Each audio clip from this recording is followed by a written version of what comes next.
good. Thanks for working with us, y'all. A little delayed today, but obviously we had a special guest in the house. Now we have another special guest in the house, Coach Simmons, up here for our weekly media availability, previewing Tuesday night's Vice game against Kennesaw and talking a little bit about Western Kentucky. So, Coach, just give a little overall synopsis and we'll open it up to the room for some questions. All right, definitely. Again, thank you guys so much for being flexible, patient with us. Not every day you get a big-time celebrity to come in and talk to the team. So glad you guys were able to be flexible with us. But again, I'm just, again, proud of the guys. We talked about it after the game on Tuesday, but, going into a hostile environment, I think it's been 2 years since this program had won a road game, coming off 2 straight losses, bad losses, and to go on the road against the number 1 team in the conference and play the way we did was truly inspiring. So, again, I tip my hat to those guys for their preparation, our leadership council, again, calling a team meeting, addressing some things that needed to be said, and just their overall attitude about how we have to play football. I think it's something that our guys really bought into. And so, like I've told them all season, if we don't beat ourselves, if we don't turn the ball over and bust coverages, we can play with anybody in America. And those guys showed that this past Tuesday in a big win against Western. So 24-hour rule, we celebrated it. We came back the next day. We talked about it, talked about what we did well, what we needed to improve upon, and then we put it to bed. And we got back to work because we understand that this week Kennesaw State is playing as good a football as anybody in the conference. And so it's going to be a big game for us, huge game, back at home, Vice night on national television. And so, again, another opportunity to show the nation what this program really is about. So very excited about it. And, we had a pretty good day of practice yesterday. Obviously, today's a day off, and then we'll get right back at it tomorrow, ready to go back to work. So, again, huge week for us to get some guys back healthy. A little banged up after last week's physical game. But, if they can't be back next, man, it's got to be ready to go. And so that's just part of what building a great program is about, building the depth that we need. So, again, definitely looking forward to this great matchup coming up this week against Kennesaw. Coach, last week we talked a lot about the quarterback. Today I want to ask you about a kicker. First of all, how's Robert doing, his injury, and did Noah win that job, or who's going to kick on Tuesday for you? Yeah, so Robert's been dealing with a little bit of a growing over the last few weeks, and he felt good enough last week to kick a few times during the week, made the trip, and we were optimistic that he would be able to go. Re-aggravated it in pregame, and so we sat him. And then Noah came in and did an amazing job. I think 5 for 5 on field goals, or 4 for 4, 51-yarder, and continued to handle all the kickoff duties. So he's prepared to handle the kicking duties if need be. And then obviously we'll continue to assess Rob to see how he feels. And depending on how soon he can get back to feeling like himself, we may go back to the 2-kicker situation, but if not, Noah can definitely handle the kicking duties until Robert can come back 100%. We don't want to rush him back and risk a setback. So right now Noah's prepared to do all the field goal and extra point kicking, and then once we get CZ back, then we'll see what his role is moving forward. Okay, and just a quick follow on that, and I have a couple more. But is your philosophy that an injured player can lose his job if the other guy plays great, or some coaches say no, he's the injured player, we'll restore him once he gets back to full health? Well, obviously, I think not to be coached. I mean, every week you evaluate your personnel, you evaluate what gives you the best chance to be successful, and so I can't say a player doesn't lose his job to injury, because if I think, and again I'm dating myself, but Drew Brees was one of the best quarterbacks in the league at one time. He got injured, and they inserted this little guy named Tom Brady, and the rest was history, right? And so when you mean Bledsoe? Drew Bledsoe. Drew Bledsoe was one of the best quarterbacks in the league. Went down with injury. They brought in Tom Brady, and Tom Brady didn't sit down again, right? And so, the thought that, you can never lose it's not fair that you lose your job due to injury. Well, again, I don't subscribe to that. Again, if a guy comes in and plays that well, where he's giving you the best chance to win, then you make the necessary move that you got to make for your team. And so, and like I said again, CZ comes back in that situation. CZ comes back.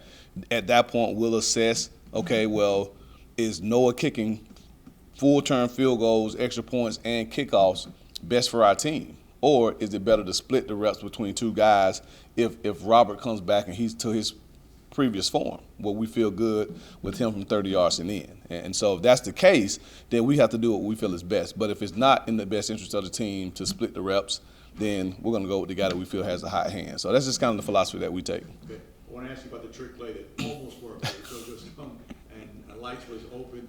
I'm assuming that worked really well in practice. Every time.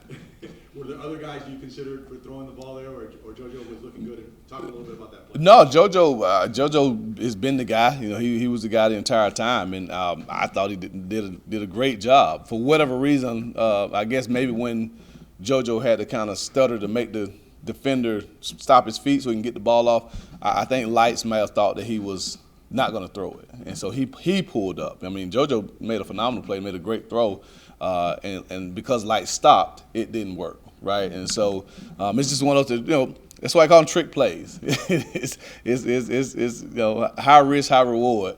But again, it would have been great for Lights to catch a touchdown, but it didn't. It was game of interest. He was a few inches short, but no, JoJo's been great attitude.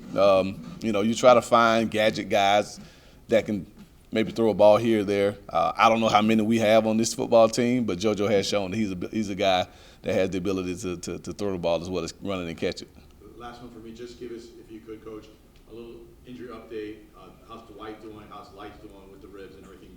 Or any other player like that. Thanks. Yeah, so obviously Lights finished the game, Tuesday. He's sore, took a knee to the ribs, and so we're taking the necessary precautions with him. Luckily, he's a quarterback, so he doesn't have to worry about getting hit during the week. And so he should be good to go. I mean, he'll play. Like I said, he'll play. Now, whether he's 100%, I don't know if anybody's 100% week 7 after we play 6 games. So, but he will, barring anything unforeseen that comes up, Lights will be able to go on Tuesday. So he's good to go. Dallas had surgery today. Has a hand fracture. So we'll assess where he is and his availability for the next few weeks. Justin Cayenne, kind of same. We'll see kind of where he is over the next few weeks. So those two guys are probably doubtful for this week.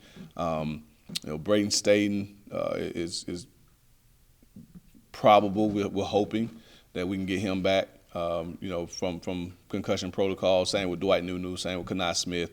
So those 3 guys are in the concussion protocol, and hopefully getting them back. And then everybody else should be good to go. Just some football injuries that guys typically battle this time of year. Some AC sprains in the shoulder, some knee sprains, some ankle sprains. Those type of things that you get playing physical brand of football. So, but right now we're thinking. I mean, obviously we know who's out for the year. Juju and those guys are done for the year. But with Dallas, Justin, Braden, the 3 tight ends, we're hoping that we can get at least one of them back this week. Slim chance we'll get all 3 back. But again, we'll assess them as the week goes on. You guys had plenty of success in the run game against Western Kentucky, but also the passing game took the strides forward that were different compared to the struggles you guys had against Delaware and UConn. How important is it to have that balance and have the passing game really clicking on, maybe not all cylinders, but at a high level, so that it helps open up things for Keyshawn Owens and Anthony Carey and the rest of the running back? Yeah, I mean, it's one of those deals where for us, the run game opens up the pass as opposed to the other way around. And so our ability to run the ball, hand the ball off to KJ, to AC, to Tay, and be efficient really opens things up, because at that point it forces the defense to make a decision. Are you content with just allowing us to hand the ball off to arguably the best player in the league and allow him to continue to rip off 6, 7, 8, 9 yards per carry, or do you commit to stopping that and now force the preseason player of the year to beat you throwing the ball? So our balance is critical for our success. And so if we can continue to run the ball the way that we've been running it, and then be efficient throwing it. I don't know if we're at the point where we're saying we're a prolific passing football team, but if we can be efficient, if we can complete a high percentage of our throws, not throw it to the other team, move the chains, then we're an offense that's very, very hard to scheme against. And so it's critical that Lights continues to play efficient football, that up front we continue to protect them, that our receivers continue to accept the challenge as they did last week. Last week was probably the first time we won some one-on-ones vertically outside, and that's huge. Alex Perry, hopefully we'll get Kyle McNeil back to full speed this week. Ross McGuire, Ross Fournette, McGuire Anderson, those guys. If we can continue to get them consistent in winning one-on-ones, it really, really opens things up for us in our passing game. If you guys don't end up getting the 3 tight ends back, or maybe one of them, would you consider playing Sean Burke? I know he's been there. I don't know if he travels with you guys or not. Yeah, it's a home game, so he'll obviously dress. But right now, obviously, he hadn't played all season. He's a true freshman. And so in the conference game, sometimes you got to be careful popping the guy's cherry in that environment, right? So we have depth at other positions where we might have to be creative in maybe some of our personnel groupings, to maximize our talent elsewhere, as opposed to maybe living in 12 personnel, like we have for much of the season. And so, but Jackson Verdugo's, again, he's wise beyond his years, thankfully, not playing like a freshman at all. So obviously, he'll get the start, and we got to rely on him heavily in the run and pass game. Chad Staley, his role will grow as well. And then again, we played in some two-back this season. Obviously, 11 personnel is our base personnel grouping. So we'll do what we need to do to be able to run the plays we need to run. And if we have the luxury of getting some other tight ends back, then that's a bonus. But right now the plan is that we roll with Jackson and Chad, and then again personnel the rest of them to get what we need to do, as opposed to maybe burning Burke's red shirt year or possibly rushing one of the other tight ends back. Can you talk about how you guys found Jackson? I think he was committed somewhere, and then something happened there. You guys, I think it was one of your first commitments when you got here. Just the story finding him and what he's shown you throughout the course of this season and even offseason. Yeah, well, thankfully, once I got the job and decided to keep Coach DeWitt, he said, hey, I got this tight end that me and his dad are really good friends. And so, watched this film, was like, yeah, we definitely need to get that young man here on campus. And so, he was one of our first official visits. Thankfully, he liked what he saw and saw his role within this saw his role within this system. And since the moment he stepped foot on campus again, you wouldn't know he was 18. And not just because he's got kids and and married now, but because of how he plays and how smart he is, how intelligent he is, and how much he knows about the game of football. So again, we knew before we even knew about Josiah McGrew, we felt that Jackson Verdugo was one of those freshmen that would come in and make an immediate impact, and he's definitely done that. And after the UConn game, I made the comment to Coach Ponce that I think it's about time for Jackson's role to increase. And obviously, that happened last week, and we all saw what he's capable of doing. You spoke about Purdue, obviously. JoJo Stone started to flash at wideout. Tyson Carter has flashed in spurts. How important is it to have, over the course of the year, some of these younger position players, wideouts, tight ends, really start to pop, especially in this passing game as it starts to click and develop? Yeah, I think it's critical for us, for our younger guys to start to really assert themselves as players that can help us win games. Like I said, we talked about Jackson and Josiah, but, like you said, Tyson Carter has played in games now. Got his first catch a couple of weeks ago. JoJo Stone, has played a ton as a redshirt freshman, he's gotten some catches this year. And so we got to continue to get those guys wrapped up. Devontae Lyons is a redshirt freshman. Anthony Carey is a true sophomore. Shamir Sterling is a redshirt freshman. So we have a young football team in many spots. But this is the future of the program and the present, because, again, those guys are going to be looked upon to make plays for us this year and help us win games. And so just, the notion that as a freshman you come in and, you're at the back of the line and you don't play, those days are over with. You look across the country, most programs are playing true freshmen. And in today's world of transfer portal and all those things, you have to, because you can look up and your older guys can be out of the program every year. And so you better have some young guys that are ready to play. And thankfully for us, we have a core group of freshmen and redshirt freshmen that have really, grown up a lot over the last few months and that are playing some really good football right now. Looking at Kennesaw, just what stands out to you about them? I know Jerry Mack was also in the HBCU areas like you. I don't think you ever faced them, but probably ran into each other. Just talk about that team and facing Jerry Mack. Yeah, no, they're a very well coached football team. They're disciplined. They play extremely hard, So you look at them on film, they don't do a lot. They're probably one of the few teams that we played this year that don't do a ton as far as defensively. They are who they are. They're sitting their base defense, and they know what beats them. And so you watch teams try to attack the coverages that they're going to see, and they're on top of it. So, we do a explosive play cut up to see what teams have hit explosive plays against them. They probably have the shortest one that we've seen all season. They don't give up a ton of explosive plays. And so they're well-disciplined. They play extremely hard, and they're going to force you to execute at a high level. So it's, again, a great challenge for our offense.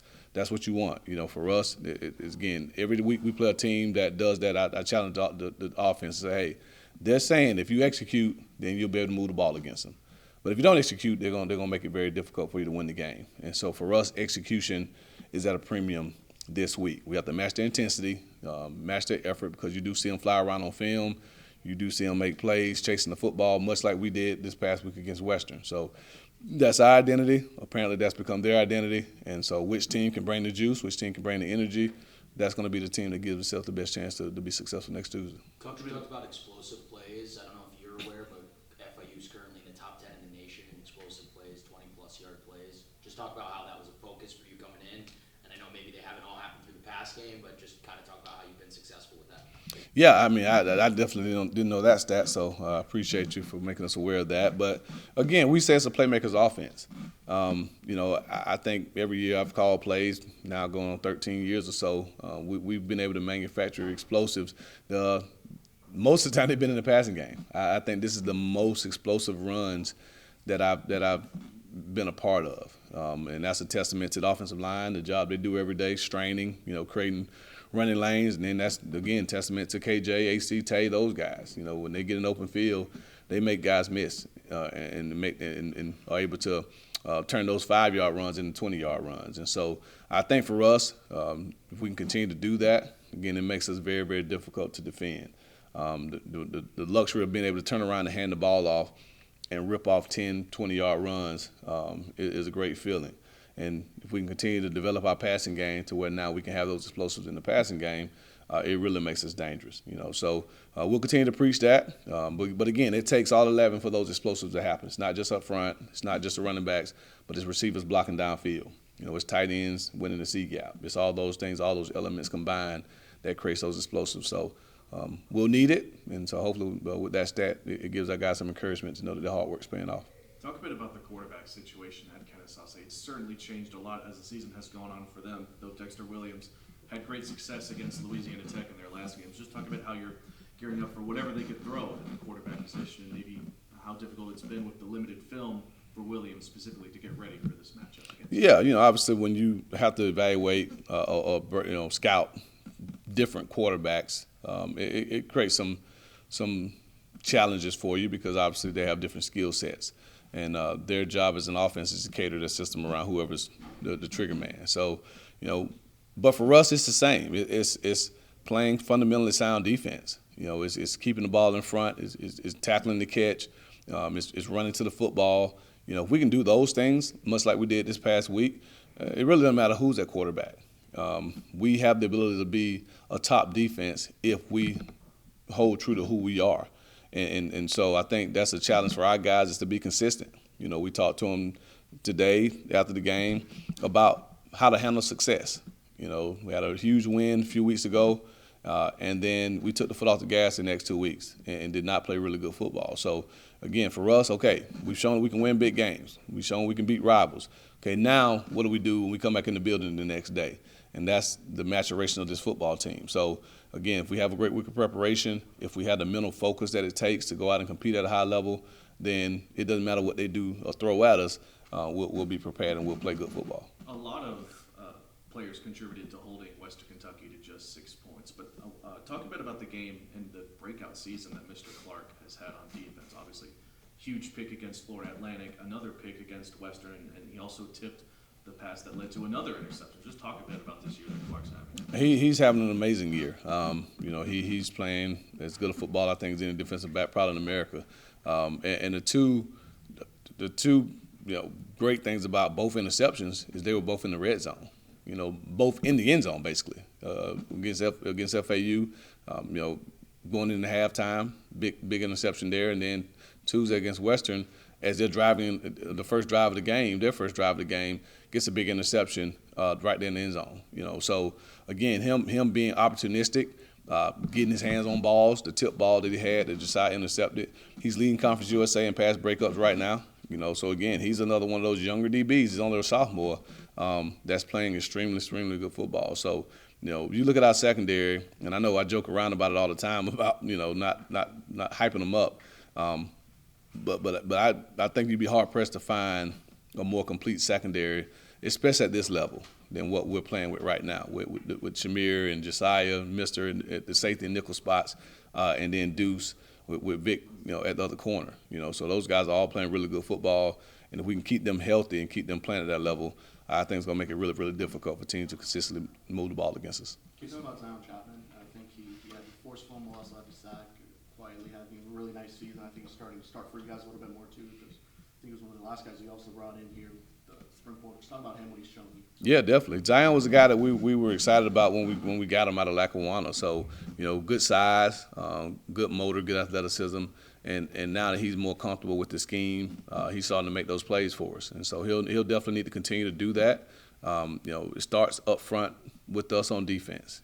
So our ability to stop the run and affect the quarterback is predicated on those front four guys. We know what Keegan can do. We've seen him for years.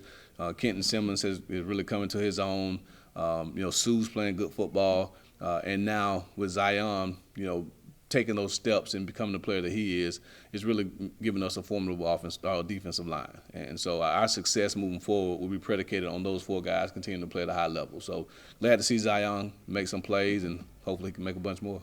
One or two more questions for Coach. Talk a bit about how you did acting in the latest Vice trailer. Your thoughts on the Vice uniforms and your excitement to see the potential turnout for Vice night in general. I was surprised that it turned out the way it did. I'm a terrible actor, terrible. Of all the things that I get credit for being good at, acting is not one of them, and it will never be one of them. So Darren and Hunter and those guys did a great job of editing. I just say that. So our media and sports information department is as good as anybody in America. I put them up against anybody in America.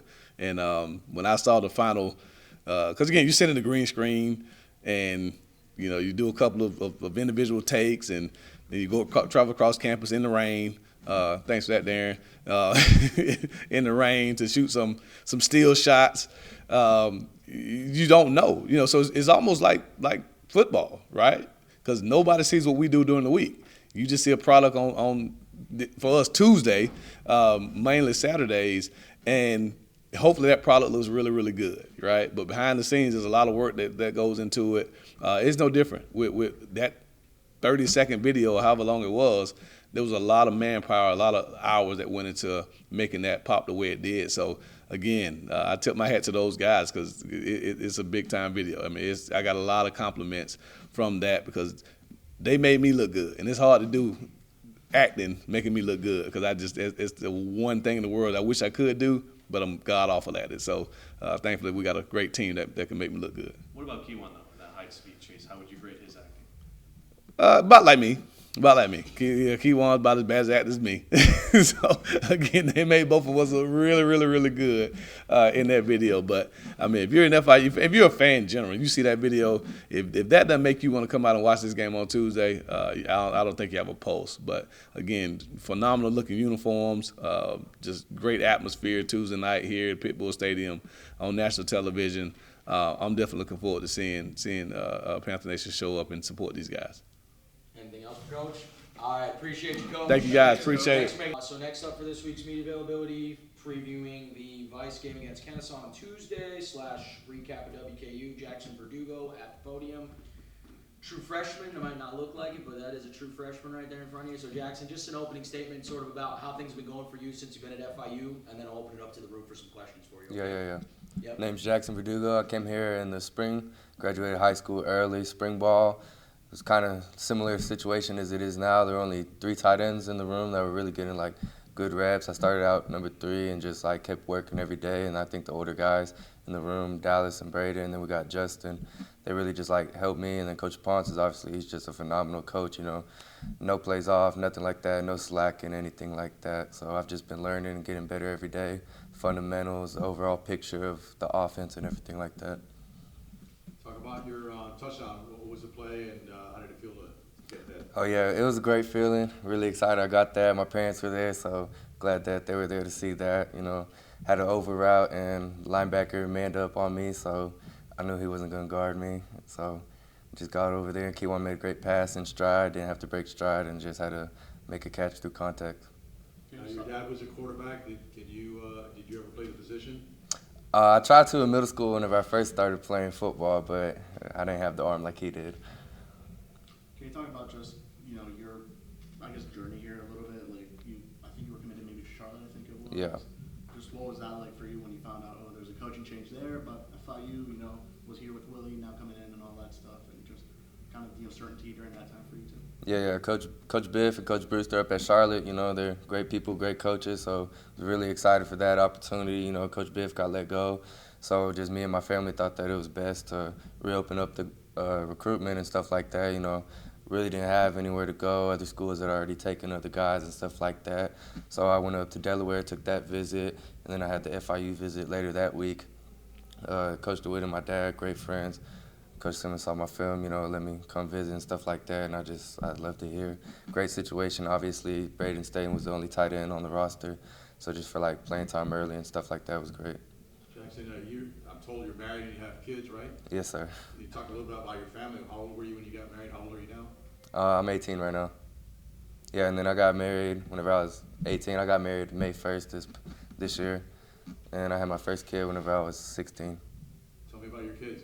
You know. Oh yeah, they live with me now. They moved in September. They moved in September, so recently, but we're adjusting to it and stuff like that. It's going good. You know, great coaching staff that just makes it very family oriented and welcoming and stuff like that. But my little boy, my oldest one, is 2 years old. He loves football. He loves dad at touchdown, all that stuff. So it's just really exciting how Coach welcomes all of that stuff. And the younger one? 5 months old. And what's it like being a college student, have to play college football, being married with children? That seems like a lot. No, yeah, it definitely gets overwhelming and stuff. You know, at first you're just like, oh my gosh. But, you know, it's just my life now. So I just live it and stuff like that. Just go day by day. I got my task. I got my stuff. You know, my wife really helps me with that, you know. She watches the kids, obviously. So, you know, I go to class and stuff like that. I make good grades, all that. I'm never late to practice, any of that. So I think just, like, holding the same standard as, like, I want the success on the field, I got to do that stuff off the field, on campus, in the classroom, stuff like that. When it comes to you within this offense, kind of detail your favorite part about it, how you've grown within it, and the biggest thing you're looking forward to do within this offense over the rest of the year. Yeah, I think since coming to college, just like the biggest thing that I've grown on is my fundamentals and stuff. You know, the guys on the line, they're older, they're bigger, they're stronger than me, stuff like that. So, like, I got to have better technique than them and stuff like that. But I like the variety. You know, we got 12 personnel. We got the off-the-ball tight end or the receiver tight end, and when they gets his hand in the ground and stuff. You know, just kind of this week, I'm looking forward to being the only one unless Braden comes back, really. You know, I'm going to have to play more physical and stuff like that and really get ready for that. You know, we talk about the route running and all that stuff, but, you know, part of being a tight end is also blocking. And Yeah. It's been huge in that with you, the O-line, helping KJ and the rest of that group really get it going. Just talk about that, how important, how much you guys emphasize that as a group to block and help the run game really establish itself. No, yeah, the O-line, they're doing really good, really great things. You know, some older guys on the line like Julius, he's a great leader, stuff like that. And then tackles, Jaleel, he's an older guy, so he's really gives me confidence whenever I'm next to them, knowing that they know what they're doing, stuff like that. And then our running backs are great. KJ, Carey, and Tay, they just do their thing, and it's really good to have them. As the season has gone on, and even beforehand with practices, who have been some of the juniors and seniors on offense that have given you some of the most advice and guidance on just playing your game, and what have you learned the most from what they've told you? Yeah, I'd say, like, football-wise, the most I've learned from would be Dallas Payne. You know, we came in, we had our OVs at the same time, stuff like that, committed around the same time. So, you know, and stuff like that. But then me and him have a lot of common as well. You know, he's got a little girl, a daughter, so just parenting, stuff like that, being fatherhood, stuff like that. We're just really connected team. And I would say, like, just in the locker room as general, it would be Kiwan. You know, he really welcomed me whenever I first came here. He didn't even know anything about me, but just welcoming me, you know, being the quarterback, stuff like that, just makes you more comfortable. Can you talk about just generally being in an offense that can utilize tight ends heavy in the offense? There have been FIU offenses in the past that don't quite utilize tight ends that much in playmaking. So you just talk about being in an offense like that. Yeah, I didn't really know much about the FIU offense because I was committed to Charlotte before, so I didn't really pay attention to it. But Coach Simmons, he does a great job moving us around. We go up out wide in the slot, in the box, all that stuff, hand on, in the ground, off the ball tight end. So we got a variety of plays. What stands out to you about Kennesaw's defense, just from what you've seen so far? Today's players off day, so, you know, I'm going to go to class, and then afterwards we do our tight ends. We get together, do our scouting report, so I'm going to hit that after class. Well, after a win against Western, what have been some of the messages from the guys like Coleman about how you and the rest of the that tight end group performed in that game? Yeah, I mean, the messages from coaching staff and stuff like that, you know, they got lead as well, but we also have, like, great player-led things. But from the coaches, it would just be like, that's how winning feels. You know, if you like that feeling, why not do it again? Why not go strain harder on your plays, like what you do without the ball, stuff like that, what you do off the field, just when no one's watching, stuff like that. Over the rest of the season, what's the biggest thing that you within this offense want to accomplish, and the biggest thing you want to see this offense grow from basically this point to the end of the season?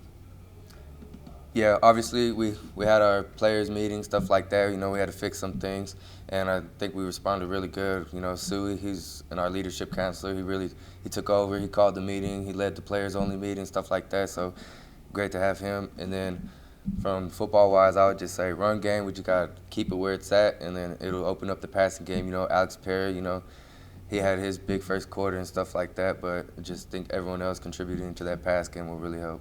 You were here when Coach was just at the podium earlier, and you heard him say he told Coach Bonds to add some more plays in there for you and kind of up what you've been doing. What kind of confidence does that give you, knowing that the head guy, I know you're a true freshman, but has that much faith in you, telling one of his other coaches, like, hey, we need to get Jackson involved more often? Oh, yeah, it definitely makes you more confident, comfortable, you know, and his big thing is play the next play. So, you know, I made mistakes last game, but then I also made some good plays, stuff like that. So, you know, just play the next play that, but it really does give you confidence when the head man's saying good things about you. What are your thoughts on the Vice jerseys? Oh, I thought that they were very sick. I thought they were really cool, stuff like that. You know, he was talking about his acting, you know. I thought it was a good video. Anything else for Jackson? All right, awesome. Thanks, Jackson. Appreciate you, man. Thank y'all. Jackson. Thank y'all. All right, we're wrapping up this week's pregame media availability for FIU's matchup with Kennesaw on Tuesday night.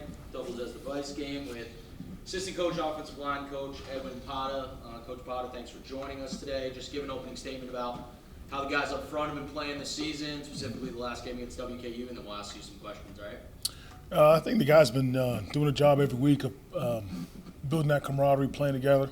I mean, obviously there's a lot of corrections, a lot of things we continue to work on as the season goes on. But I think for the most part, what I want to see is continued progression. I think they've shown that, but I think there's a lot of film, a lot of stuff that we know is correct as a group and as a unit. The 7 guys that are playing, so still a lot more work to do. I think we need to work on always work on our physicality and how we finish blocks and do a better job in our protection. Questions for Coach Pata? Coach, I noticed in that first half, this last game, I think you had like 3 holding calls, if I'm not mistaken. Mm-hmm. And the second half, I don't think there were any. So if I have my math correct there, what was the adjustment that you guys made to cut that? Just straining, just running your feet on contact and keep your feet active. You know, that's one thing especially in offensive line play, we say keep your feet hot. Some of those penalties get offensive lineman just not keeping his feet active. When you stop moving your feet, obviously you're going to get in a situation to where if the defender's trying to tug or pull away from you, your feet's not active, you're going to get called for holding. So just made that adjustment, just refitting your hands, being fundamentally sound, staying with the proper leverage, and that was it. Is Julius, being an older guy in the center, is he one of the leaders, and what does he give you in terms of your offensive line? Yes, he is. Experience. We call him old man or uncle. Julius is solid. He's consistent for the group. He's our field general. He gets the guys lined up. He makes all the right calls. Invaluable for our room. His maturity, what he's been through, with the nicks and bruises that he's had, the last couple of years. He continues to put the ball down, continues to lead the room, and he's the foundation of that offensive line room. And one more I'll ask you about Daniel Michelle. I think he had a couple of those holdings. Yep. How's he coming along? Yeah. Being on the perimeter there, tough task to handle some of those defensive ends. Yeah, he's coming along. It's his first full year as a starter. He's still growing in the position. He's still young. But I think Daniel, every week, has gotten better. One thing I like about Daniel, and I told him this, I like his physicality. I like how he's trying to play. And that one of those holding penalties, he was a little over-aggressive and trying to be physical. We say turn passing or run, and he was trying to be physical, but just not at the right time. But he's getting better every week. He's also one of the leaders. He's very cerebral in that room. Okay, talk about Trip. I know you guys have him in Miami. Just bringing him here. What's stood out to you about him so far? Same thing, like I said about most of the guys, he's continually getting better. And that's all you can ask is just progress, never stay stagnant, always grow. Every week I've watched Trip continue to get better, grade out better. This week, and we kind of jokingly said it, we look for knockdowns, and this week he was our knockdown leader, had 2 knockdowns last week. So, and Trip is also coming out of his shell a little more. I think he's comfortable where he's at, but I think he can always get better. And he's solid and consistent in our room. Can you talk about the camaraderie between the offensive line and players like Keywan Jenkins and Keyshawn Owens, maybe as the season has gone on, and what you've noticed from them in that regard? You know, the quarterback, the running back, and the offensive line, they're all in one. They have to be in one page, one accord. So we try to meet, especially pregame stuff or day before the game. We try to meet as a group to make sure everybody's on the same page. They all have to be in sync. And I think the more we rep it, the more we work together, I think the better we'll get. I think we still leave a lot of meat on the bones on the field, a lot of yardage on the field. And that's just us continuing to correct them, continue to develop as a group, and I think we'll be fine. When it comes to this overall group, how have you seen them grow together and mesh together on the field? You know, one of the most important things for an offensive line is making sure that they play as one unit. How have you seen this group grow from that from week 1 up until now? The communication piece, which we still have to work on. I think the biggest factor starts with the center and just communicating up front, getting 5 guys to play with one mind. Limit the MAs, just making sure our eyes are in the right place, not seeing too much, and just sticking on doing your job. And I think we've progressively showed that. Coach Simmons does a great job of talking about our MAs and our loafs. And the key for us is that number, especially the MA piece, has to continually get lower. And I think they've shown that, and they've done that over the weeks. So it's always going to be progress. We've reduced our MAs. Our eyes are on the right place. As long as we continue to do that, I think we'll be solid. And look at this Kennesaw State defense. You know, there's some units that love to throw sim pressures and different things, and some like to play more straight up. What have you guys seen up to this point from them in terms of maybe how they attack the run, how they attack on passing downs? I think this is a pretty good group. I think their front 7 are good. They got some plugging linebackers, downhill linebackers. They got some explosive defensive tackles and some explosive guys on the edge. It's going to be a pretty good challenge for us up front, and we got to be ready for it. After how well the FIU offensive line created gaps for the running backs against Western Kentucky, how confident are you against this Kennesaw State rush defense that I believe is tied for second best in conference? It's going to be a pretty good challenge for us. It's going to be a pretty good challenge for us, and we just got to make sure this week's preparation gets us ready to play on Saturday, or really on Tuesday. Got to get my days straight. Yeah, going back to Julius real quick. I think he had some issues snapping, not maybe this last game, but I think FAU. FAU. Yeah. Just what was the message to him moving forward? I don't think he's really had any issues after that. Just calm down. He's been doing it for a long time. Calm down. It was a wet game. He tried a unique taping pattern on his hand, and it was wet that day. So I know y'all remember, but it was water in that tape, and so we had to take that off and calm down and snap the ball. He's been doing it his whole life. That was it. Can you talk a little bit just about the run game and how successful it's been? I know you every time I talk to you, you're always like, we got so much work to do, we got to do all this stuff, and that's the right coach mentality, but like, you guys have had a ton of success in the run game, and obviously against WKU, it was a big part of winning the games. Could you just talk a little bit about how the run blocking's been this season? And most of those offensive line coaches will say that it's always progress because you see how much you leave on the field. A lot of yardage on the field that we left. And what irks offensive line coaches is the MAs, okay, just making sure our eyes are in the right place. And we just try to play physical. Now, one of our pillars is physicality. Now, if I see physicality on film, I'm okay with that. So we try to harp on the physicality piece of it, and then obviously the inmate pieces of it. But there has been progress every week, and that's what you want for. You hope by the end of the season, okay, everything is all put together and we're a well-oiled machine. But I do still think that there's a lot more that we can clean up. There's a lot more we can fix, and we'll see the final result at the end of the season. And then a lot of times with an offensive line, you maybe are only comfortable with those 5 guys that are playing all the time. You can just speak to, like, you have 7 guys that you're comfortable rolling out there, the rotational piece of it. Can you just speak to that Yeah. a little bit as well? Yep, I think Miguel Sandino has done a tremendous job.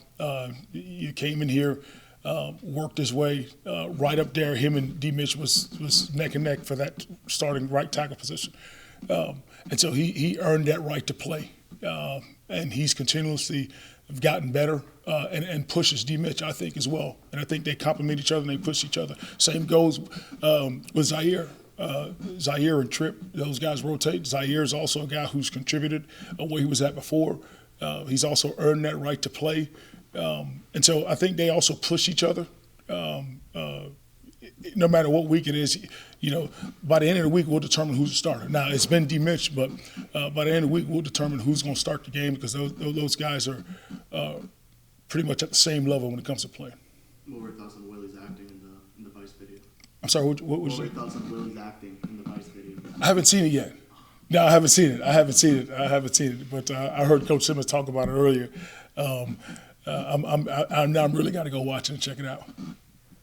Any other questions for Coach Bada? All right, guys. Thank you. Appreciate you, Okay. Coach. Thank you. Good luck.